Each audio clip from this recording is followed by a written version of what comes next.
I'm Kat Caudill, and this is Bruins on Cue. Today I'm here with Tigirlily Gold and Emmy Moyen. So excited to have you guys here today. I'm excited to be here. Yeah. So I'm going to give a little introduction of both.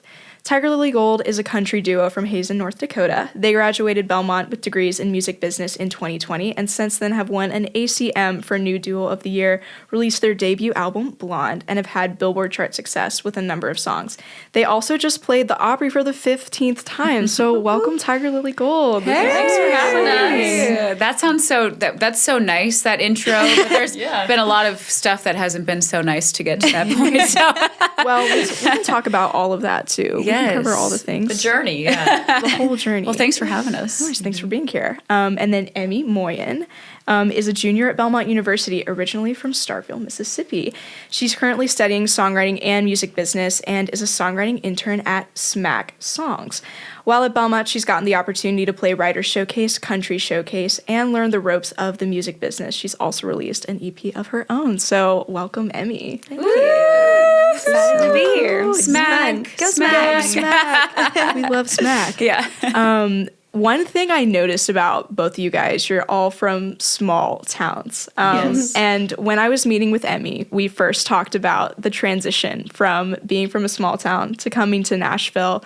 And you told me a story about like how you would like wave at cars like whenever you came here because like it was so like that transition from like being from a small town and coming here. I just want to know what that was like for all of you because you're all from really small places originally. Yeah, I am from Starkville, Mississippi, which was fun because it felt a little big time with Mississippi State, like when there were football games and stuff. But other than that, like that's the only thing that puts it on the map at all.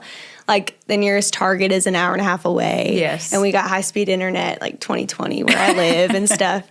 And so, yeah, like moving up here was definitely an adjustment because it's a different way of life. And people are kind here, but like the hustle and bustle is different. And like you said, like waving at cars and people don't wave back. And you're like, oh, that's not the thing here. And it just took a little bit of adjusting, I think. Yeah, for sure. What about you guys? Our town is what's the population of your town? Ours is like with the college, like the college is like 20,000. Okay. And then the college is bigger than the town, I think. Cool. But, so so 20,000 to me is like that's a big small town, right? Because we're from a town of 2,000 people, That's so crazy. it's really, really small. But the same This thing. is what we do. How small is your town? Yeah. But like in North Competition. Dakota, actually, 2,000 people is like almost a big small town, which is crazy. We had a Dairy Queen the town over. Yeah, and the There you nearest go. Target was an hour away as well. I mean, it was definitely adjustment, but I think Kendra and I, when we were in high school, we always knew we wanted to move to Nashville, so we really were excited and ready to move when we did, because Kendra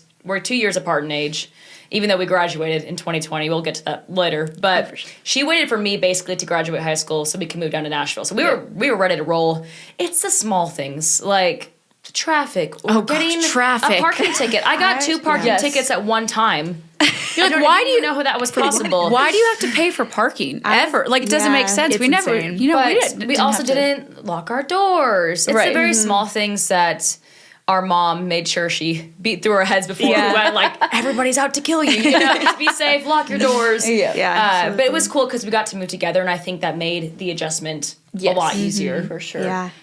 But yeah, I mean, there's a lot of, I feel like, similarities between the Midwest hospitality and the Southern hospitality. And Nashville, once you really get into it, it's scary right away because it is like, it's so brand new. There's so many people here trying to do the same thing, and you do feel, it is intimidating, but once you start to get to know people, the town becomes smaller It does. and smaller and Yeah. smaller, and it really does start to feel more like a family.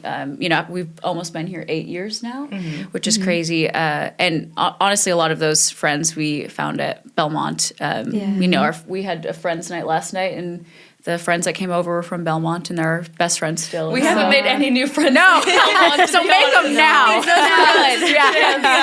Yeah. No, the driving was crazy. Like, I remember my first time that I started driving, like my hands were shaking. I had never, my sister shared a car in high school. So even at that point, I didn't really drive a ton. And Yeah, we had one stoplight in our town, and the whole town was probably 3 miles long total. So, there was no traffic. If anything, it was a cow or a tractor in the middle of the road. That was the how do you merge? Right, merging. I'm like, this is terrifying. That's definitely a scary adjustment to make if you've never like really merged before. That's crazy.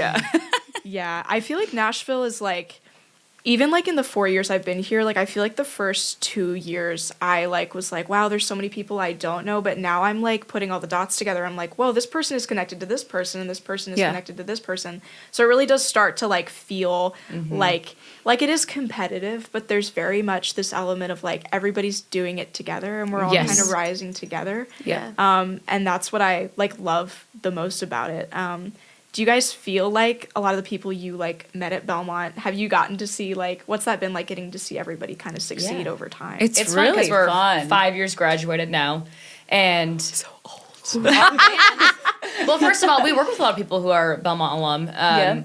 Our band, Our entire band. all Belmont. Oh, wait, that's sick. I'm pretty sure they all took commercial, whatever instruments they play. And our guitar player, Cole Edmondson, he played Country Showcase with us when we were at Belmont, and now he plays with us out on the road. And so, they're all Belmont guys. Atticus Forbes, Luke DiGiuseppe are our guys.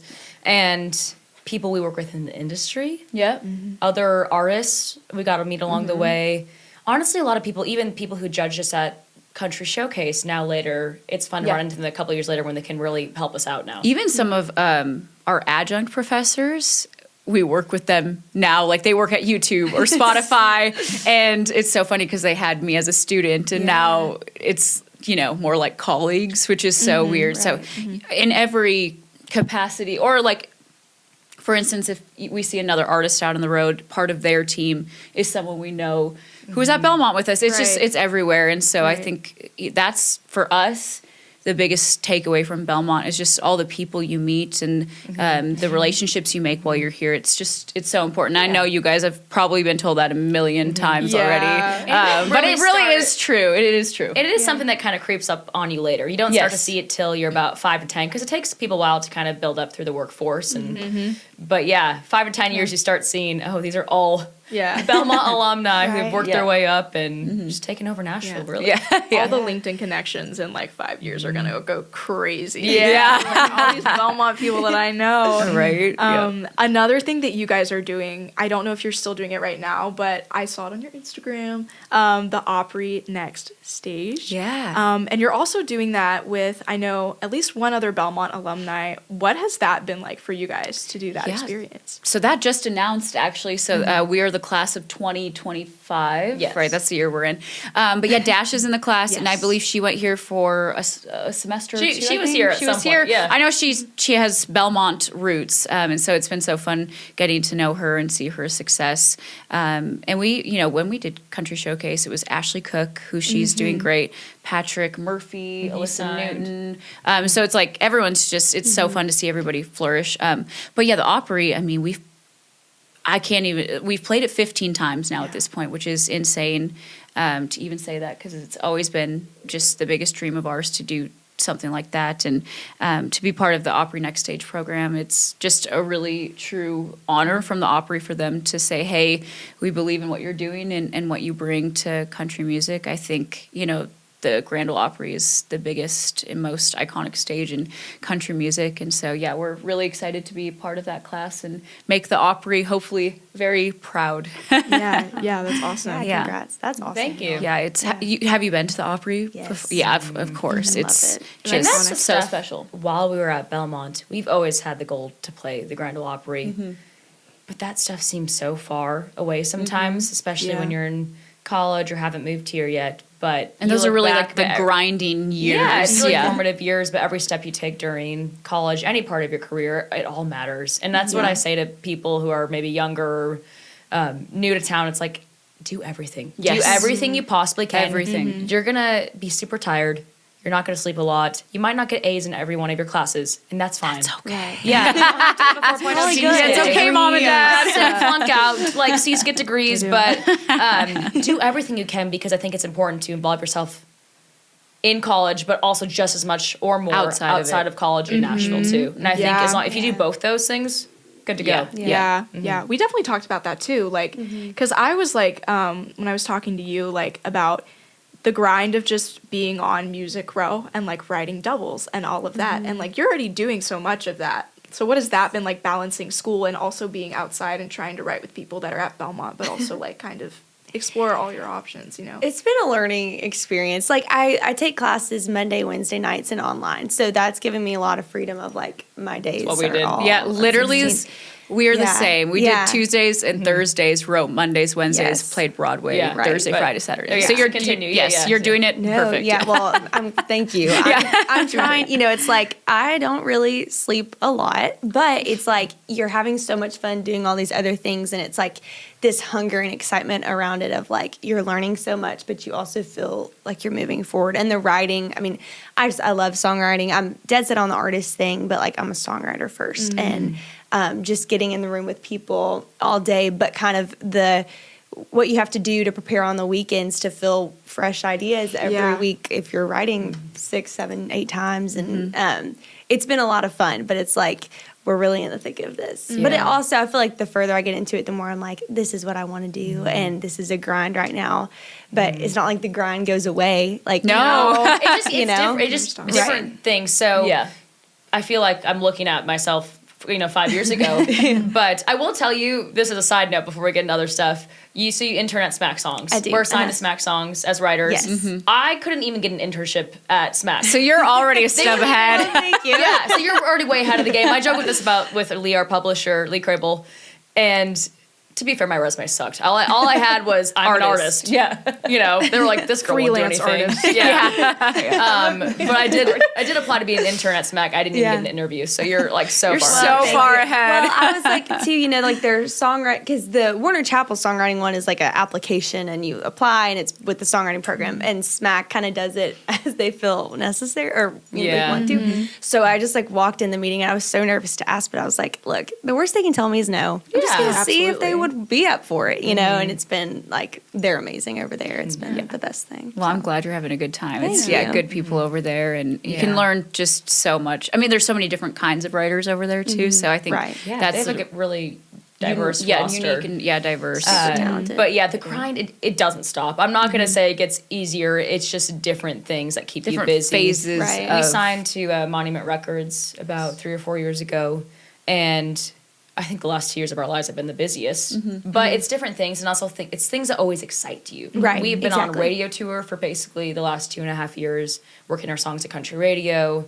We got to play at the ACMs last year, which is crazy. So it's all things that just you're constantly building, and you're like, I'm exhausted, but I still know this is important for the big picture, and I'm excited to do this. And that is the stuff that keeps you going, really. Yeah, absolutely. Like physically exhausted, but like emotionally so like fulfilled. Yeah. That's amazing that you're writing twice a day too. Thanks. Sometimes I feel we used to do that, but now I don't know if I'm old and tired because I can't write. My brain is one song a day now. I'm like I can't think of 2 songs a day. I'm trying to keep it at one, and most of the times it's an afternoon. It's like my friends and we're make it more of a hang. Yeah. But the doubles happen, and they're fun when they do. That's great. And you never know what. And you never know You when never magic know. is just gonna strike. You're right. Yeah. You're right. I liked how, because we were also talking about FOMO, and like you were saying, I get FOMO if I'm like not in the writer's room, if I'm not doing it. I feel like you eventually get to this mindset shift of you're like, no, like this is all I have to be doing, and like the grind is truly like it never stops, but it like never can, because you're like you just have this goal and you're set on it, and like I feel like it just blows everything out of the water.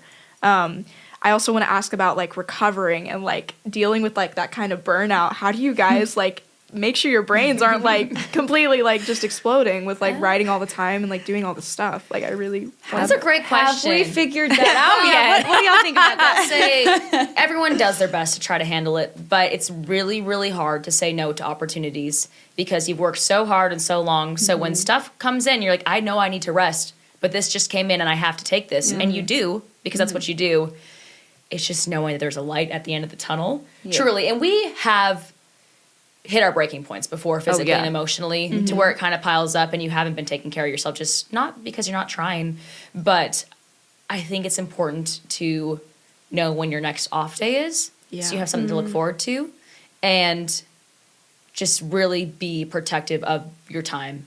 And also do things that you still love to do on a daily basis, whether that's like taking your dog for a walk or just doing really just grounding normal things, FaceTiming your family, whatever it is, especially when you're out on the road and things like that. You just going for a walk, just being in the grass, like things like that. I just feel like that helps calm and get us back to like, okay, there's more to life than the music industry, right? But we get so sucked into it and we all want all of this so bad. And so sometimes it's hard to see the other side, but music is what we do. It's not who we are. Right. So I have to remind myself and Krista, we talk about that a lot because it's just what we all love to do so much. It's our passion. Right. And also physically, you just got to try to sleep when you can. Kendra and I bring our little spa masks out on the road. Yeah, I do a lot of face masks. You said you've had FOMO before. I used to want to do everything all the time because I used to have very bad terrible FOMO. FOMO if people are doing something fun after the show. It's like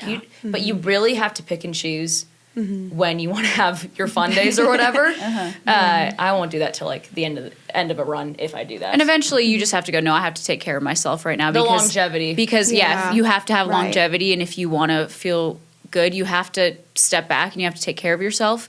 And you can be a little boring. To be at your best sometimes you have to say no to things, which is very hard, very hard to do. FOMO. And you're going to have FOMO and it's okay. But, obviously we're not, I don't know if we're the best to preach on that because. No, we still say yes to everything though. But it's hard. Really, it's good. It's important to know what is important to say yes to. And there are times to say no, this is not maybe going to help, or I shouldn't say not worth my time because that sounds so harsh. Because we think everything you do can help, is worth something. Right. But if you're on the verge of like a mental breakdown or a physical breakdown, sometimes the time enough said it's like, hey, actually I am interested in doing that, but can we schedule this a couple weeks later? Right. Yeah, that stuff's important. Yeah. That's great. Absolutely. Social media, I feel like also, because I have to talk about social media, of course, comes into play with that as well, like with the perfectionism and like not taking too many takes, but trying to find the right one. You guys post on social media, and I know in COVID, you got really good about doing that too. And you post on social media a lot. Tell me what that is like finding that balance of like perfectionism with like posting on TikTok and those types of things, but also knowing when one take is good enough and it's like, I gotta just like cut it loose.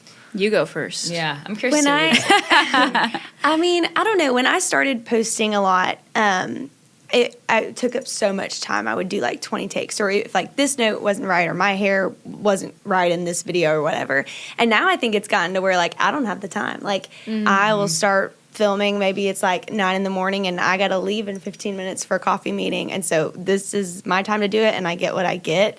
I think that's helpful. I think it's like really helpful to post and ghost, like put it up there and leave, and then you're not going back and looking through and like, oh, was that the right video or whatever. I like post and ghost. I don't know if I've heard that before, but I like it. Caroline Rupert told me that. Okay. And I was like, I will remember that forever. Yeah. And I think it's just kind of deciding to like, do you have a purpose for what you're posting has like helped make me maybe a little bit more strategic about it. Like I don't just want to throw stuff up to throw it up there. Yes. Like I want it to do something. Yeah.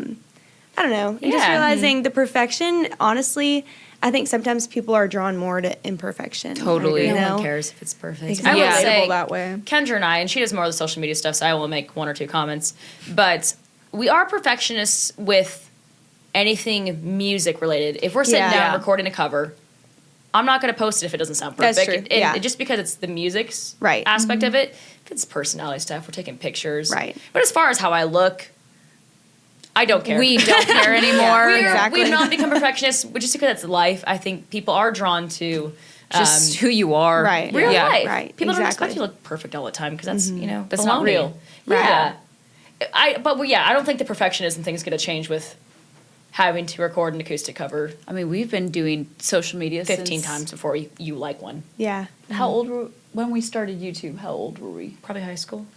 I don't know. mean, we were pretty young. We've been doing social media for forever, it seems like. And it just goes in phases of loving it, and sometimes you don't want to do it, but you know it's kind of an essential part of the Right. job still. Yeah. When that's when it comes like this is a little more maybe strategic this week because maybe we don't feel like filming as much. But Right. we really have tried to just have fun with it Yeah. at the end of the day Yeah, because if you don't absolutely. have fun with it, Right. I think it shows. Yeah, And totally. we're at the point now where with you don't have as much time. During COVID, we had all day to sit and record covers and we'd post like 3 or 4 videos a day. Right. Now, it's not the get same. what And you so, get. we try to mix up content and just see what the fans connect to the most as well. And, but yeah, it's all learning. I mean, we still are learning every day. And it's and always changing. Right. It always really is. changing. So it's just Yeah. about I being will flexible. say I've had to really let go because I'm a perfectionist and I cannot stand if something does not look great or sound perfect. I'm the type B to her type and A. she's like, Okay, it doesn't I love matter. that. I You love can that. look. We sound look. It does Right. not have to be so filtered. And I'm like, okay, I need to let go. So Yeah. I've really tried to let go of that It's hard part, but it is to- hard. Yeah, I agree. I think it's good to be really proud of like musically what you're doing. Yes. But like the lighting or No. the way you Or how look it or looks. Yeah. like it's just you got to let that. It stuff- doesn't You matter. don't Absolutely. have the time. Absolutely. You know? Yep. Yeah. Totally agree. I think like finding fun things to do is also so important. You do a lot of rewrites, which I really, really love. Yeah, those are You had a song, this was pretty recent, but I think in late January, it was an Eric Church song, Springsteen, and you got noticed by Eric Church. I did. What was that like? That was fun. I kind of will take like courses that are written like to somebody and just use the same melody and like write them back. Like I just use it like as point like of view kind of stuff. yeah, as like a songwriting exercise. I think it's like I'm almost trying to be like, look how cool songwriting is. Like this is what it makes people feel. I don't know. Yeah. And so I did one with Springsteen just back from the girl's perspective, and I posted it like maybe 2 years ago or something. And I was like, nobody remembers this, and I really like this rewrite. So I did it again. And he reposted it, and then like Country Now and Whiskey Riff picked up like the Oh, that's story and stuff. awesome. So it's a lot of fun. I just want to like showcase how much I love songwriting. Like I'm just so It's amazing. passionate about it because obviously I post my own songs, but then also Yeah.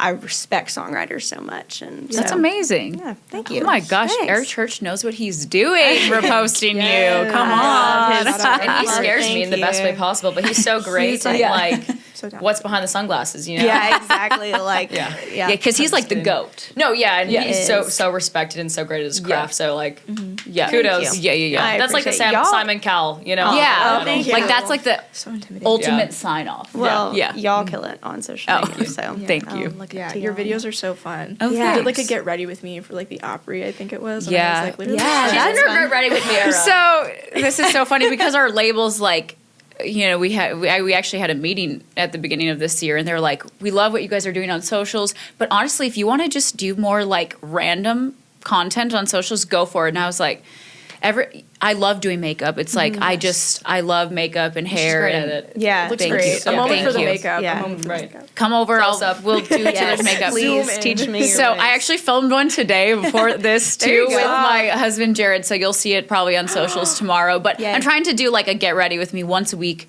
and then it shows just literally the normal behind the scenes, what is actually happening. Right. Catch up on life. Yeah. Krista's on the phone.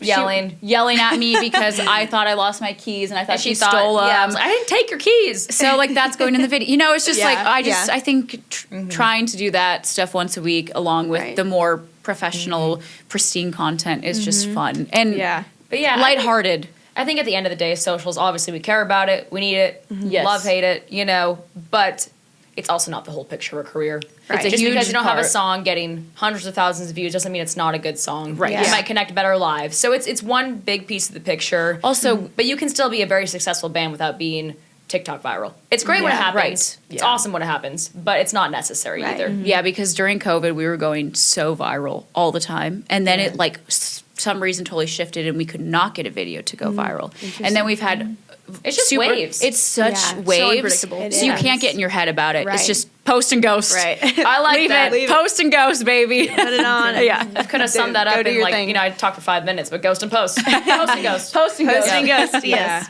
Yeah. Thank you, Caroline. Yeah. Thank you, Caroline Rupert. I do want to talk about COVID, because whenever you guys were posting during COVID, you were kind of getting into, I'm sure you've always loved songwriting, but like writing and like loving like the art of songwriting. Yeah. So like I would love to hear a little bit more about both of y'all's like songwriting and COVID experiences, because you guys got a record deal basically out of all the stuff that Yeah. happened during COVID, and now you're at Belmont. Yeah. So yeah, I would love to hear about that as well. I had always like dabbled in and out of songwriting. I loved it, but I just had all this time on my hands. I was a sophomore in high school, and I was like, I really just want to dive into this. We didn't have everybody's just in their house all day. We didn't have a pool, but we had this like barn shop thing with a concrete slab like out next to it. So we just bought this big baby pool and sat Love in it. like Alvin's Island chairs all day and Amazing. we called it our redneck country club. Love it. But anyways, I was just out there all day like thinking of things and playing music, and Mamas Don't Let Your Babies Grow Up to Be Cowboys came on, and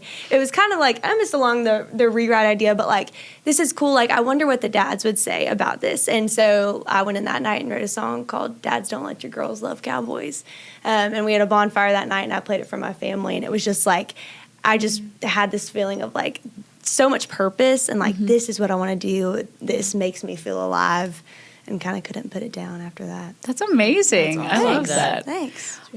That sounds so So great. much better than our COVID experience. And I feel bad saying that because COVID was so horrible for so many people. No, that's like, great.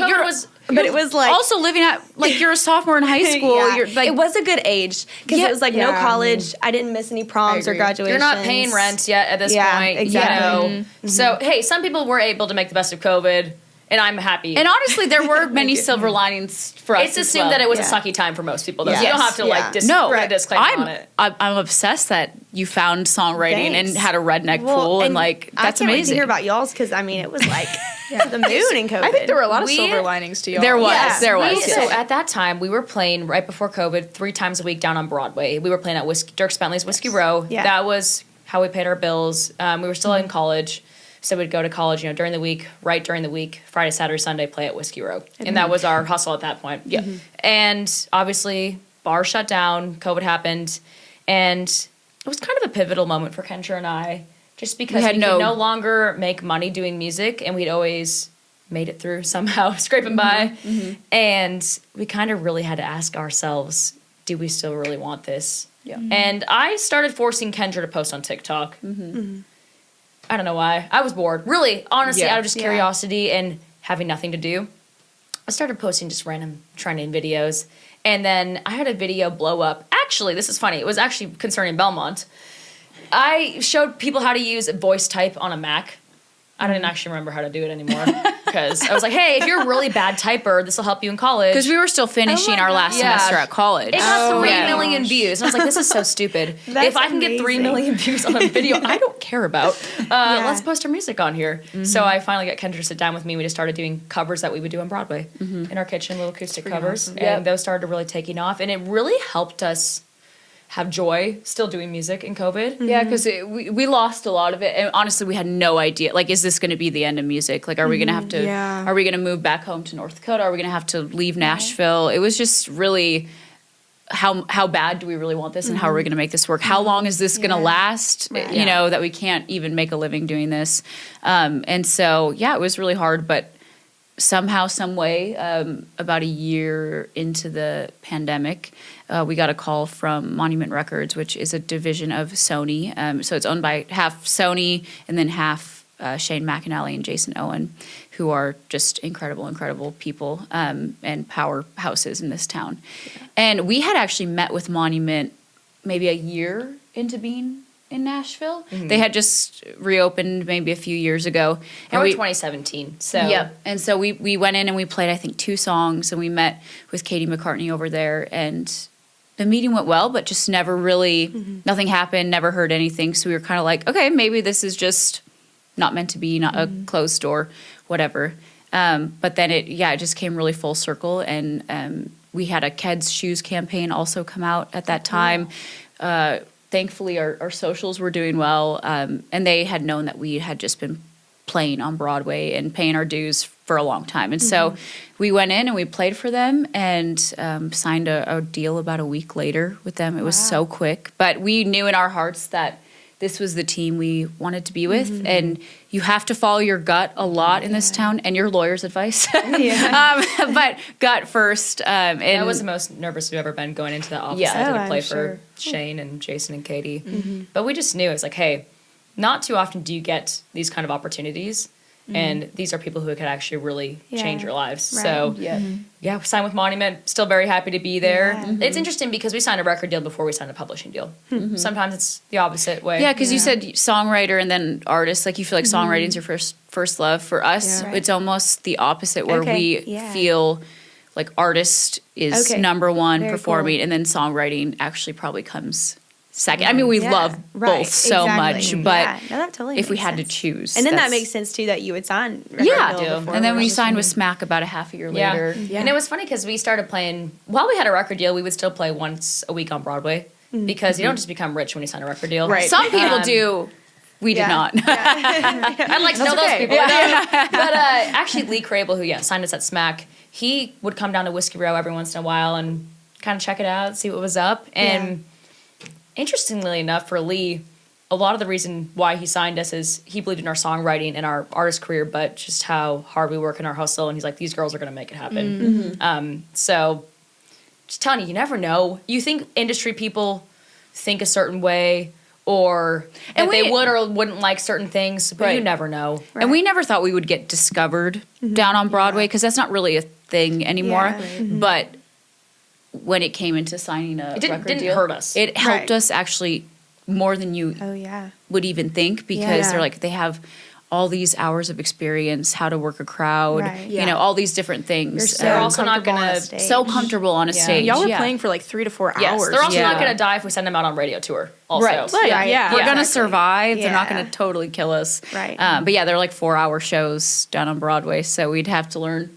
We actually we skipped class at Belmont to go audition. Cut that out. Don't put that out. Just one class. You gotta do what you gotta do. You're allowed a couple, right? Yeah. It was like 20%. Yeah. Okay. You're good. And that's how we got our first gig down there, was doing that. But so that's why I'm saying Belmont, very important, but also doing other things, also very important. I think keeping, the way I see it is like, if you can put one foot in Belmont and one foot on Absolutely. 16th, like it can help you. Yeah. And the law classes, my favorite. Yes. those, and the publishing, I think, were the two things we took away the most from Belmont, as far as like things we didn't know and then really did help us after we got out and of I here. think some electives too, like I took a digital music marketing class my freshman year that really, or like a music streaming class. Totally. With Aaron Duvall, that really helped me. I think the electives are cool. Yes. But the publishing and the law as far as the main, It's a really lot of great gives options. you like the bread and butter. Of, Yes. like, what do you do? You know? But yeah, that was basically, in a nutshell, our pandemic. So, lemons out of lemonade. No, lemonade out of lemons? Lemonade out of lemons. Lemonade out of lemon. When life gives you lemons, you make Y'all make That's what I was trying to say. That's what college education teaches you guys. Yes. I did go to Belmont is great. I went to school. Go Bruins. Learn about music publishing, maybe not about the same. Not an English teacher, okay? I'm just a songwriter. There's a lot of ancient country music. It's fine. We have a lot of words. Slang. A little overwhelmed. I do want to give you a few minutes to ask them any questions you want, since we're almost done. But yeah, if you have any questions, fire away. Yeah, I would love to ask y'all questions. How did you, okay, I will ask this. I feel like a lot of like things and people at Belmont give us a lot of advice about like what we should be doing and opportunities we should be taking advantage of, which I love. But like to flip it on its head, like what do y'all think the biggest mistake that younger people in the industry are making coming up that is like hurting their careers or reputations? I mean, yeah, we may have touched on this already, but I think just thinking that you're going to come to Belmont and it's going to make you famous is the biggest probably misconception. Yeah. Nothing or no one is going to make you famous. You know what I mean? It's you have to just get out there and you have to kind of do the dirty work, the grind of it all. You have to get out and play shows. You have to post on social media. You have to go out and network. Also, It's not glamorous. I will say another big mistake is people who don't want to do the stuff that's not glamorous. Yeah. Playing It's just a part of it. playing the crappy shows. Right. Doing stuff that is not fun, feeling like you're exhausted. There's a lot of behind the scenes work that a lot of people just aren't willing to do. And I think it does hurt them. Yeah. Yep, I do absolutely. too. And also, I don't know if this goes with that at all, but I think when you do play a show to 2 people, which we have It's happened. Happens. We've done. Oh, Done yeah. actually less. Yeah, maybe 0. I mean, but just think of it. It's a rehearsal today. Right, You know, it's like, exactly. it's all about the mindset you have. And so I think anything you do is worthwhile. It's Right. worth your time. And it might not feel like it in the moment, but someday you'll look back and you'll be like, remember when I played to 2 people and now there's 2,000 people here? Or, you know, whatever it is, it's just like, it's all about perspective. And this whole, it goes in shifts, right? There's no end goal Right. in this Exactly. journey. Exactly. It never ends. And so I think really just people get so set on like, I'll be happy once I get to this stage. Right. Yeah. And I'll be happy then once I hit this. It's like, you're never Yeah. going to be happy if you No. think about it Yeah. like that. So you just have to enjoy every part of the journey and know Right. that this is what it's all about Yeah. at the end of the day. And you're going to look that. back and be like, look at this thing that led to that and Yeah. that. And things are going to happen how you least expect them to happen. Right, And exactly. that you never even anticipated at all. So Yeah, I love that. Charlie Worsham came to speak to our class last week, or awesome. prehab for the artist yeah, side. he's awesome. And he was saying about that, like, you've just got to learn how to get content with the hunger because Yeah. like, Yeah. it just doesn't go away. No, it it doesn't. never goes away. And I thought that was really Yeah. good advice. Can we do like some this or that? Yeah. I think that'd be fun. Like lighthearted so like stuff. Belmont-ish, okay. Sure. I think. Oh, wanna we think can of- make him Belmont theme. Well, it's up to you. Oh yeah, you can really music, anything you want to do. I was like trying to think like, I don't know why my mind went to sports initially because we're like not a sports school, but I was gonna be like basketball or I don't know, or like homecoming or something, like something with homecoming. Did y'all study in like the Jack or the Johnson? Yeah, that's a I good don't one. remember. Did you we study? Where in the library? No, I was never in the library. Where was the place that was connected to? This is so bad, guys. No, I yeah. love it. That's okay. I spent a lot of Yes. time in the Jack. Yeah. I think more Yeah. than yes. Yeah, the Jack. Yeah. Did you like the lawn or the bird cage? What's Where's the the bird bird cage? cage? You haven't been in Or the like bird the lawn, cage? or like the main lawn or the north lawn. Because like the north lawn is like where all the gazebos are, but then the main lawn is like Probably the main lawn. yeah. Okay, we Yeah. actually never lived on campus. Side Yeah, note, we never so- did Oh, live there on you go. campus. Yeah, we because- transferred into sophomores, and Yes. I thought housing was too expensive, so I waited for it to fill up. So I did not live on campus. There you go. Oh, yeah, no, yeah. okay, So like yeah. we're a little. We don't know all the buildings. Yeah. Like we knew the buildings that we had to get to for class. Yeah. But the main lawn, we did spend some. Yeah, time main on lawn there. was nice. Yeah. Oh yeah. Okay. Well, then we can do some more general. Y'all like the beach or the mountains? Mountains. The mountains, probably. Mountains. Yeah. I We grew up so Yeah. landlocked growing up in North Dakota that I'm like, I've never been. But I mean, I love the beach. Yeah. Too, Yeah. Don't get me wrong. Yeah. I love mountains. We're more used to the mountains. Yeah. I can think of something Nashville. Y'all like line dancing or swing dancing? Line dancing. Line dancing was. I think swing dancing is more fun if like the guy's really good at it. Yeah. Yeah. My freshman year, wild horse line dancing. Wild horse. Now it's R.I.P. Now it's Yeah, Luke it's Luke's Combs' bar. I haven't place. been. I haven't Oh, either. yeah. I've There's heard so it's many cool new inside. bars downtown. We just went to Yeah. Laney Wilson's It's great. for the first time, and it was Ooh. so cute. So Yeah. fun. Yep. Awesome. What Oh, about fun. like 12 South or Broadway? If We got to Still go Broadway. Broadway. I guess like Yeah. I spend too much money when I go to 12 South. So yeah, Broadway's like the Yeah. heart of Nashville. It's what makes this place Broadway's fun. so unique and special. Yeah. And I know everybody has their thoughts about Broadway, but I personally love there's it. nowhere else like it. yeah, There's yeah. nowhere else like I it. will say I love to like take friends who Yes. haven't been in town to Broadway Yeah, and and watch them see their watch reaction. it. Like, Yeah, and, totally, you know, totally. like, we just did that the other day, and it's Yeah, so fun to yeah. take people there for the first time. Yeah. And they always want to go because it's like the tourist thing to I do. remember Yeah, going exactly. down there. Like my immediate family lives in Kentucky, and so we like would drive through Nashville going up for holidays and stuff. And like we would always stop so I could like walk down Broadway and just like stars in my eyes. Yes, 'Cause I was like, exactly. This music. That's like, what I this- think of Broadway is like Yeah. the first time coming here, and you're like, oh my gosh, Yeah. this is Right. Nashville. Before this you is, know I'm in the anything city. about Yes. music. This is like New York Yes. City. Yeah. It's I'm gonna like, make it. Yeah, Yeah. this is where it's gonna. that's exactly how I feel too. Yeah. Yeah. Yeah. I agree. Oh, that's fun. I'm Kat Caudill. I'm Emmy Moyen. We're Tigirlily Gold. And this is Bruins on Cue. Yay. Thank you guys so much for being here. Thanks for having us. For This was doing so this. fun. This was fun. Y'all are amazing. You are And too. I love- Conversation. yeah. So Y'all are so Just such a great talented pair. and hardworking. You too. And You I'm guys- yeah. All the hearts.